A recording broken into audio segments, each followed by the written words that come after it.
predstavnika kreirao je platformu koja je predstavljena na sastanku.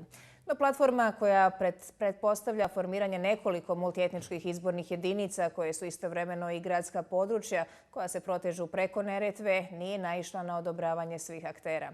HDZ odbio je ovakvu platformu, a SDA se nije ni pojavila na sastanku. Danas se u stvari pokazalo da jedni svojim nedolaskom, jedni svojim dolaskom, radi se o slučaju SDA svojim nedolaskom, HDZ svojim dolaskom i rigidnim stavima u suštini imaju zajednički cilj da se u Mostaru ništa ne dogodi.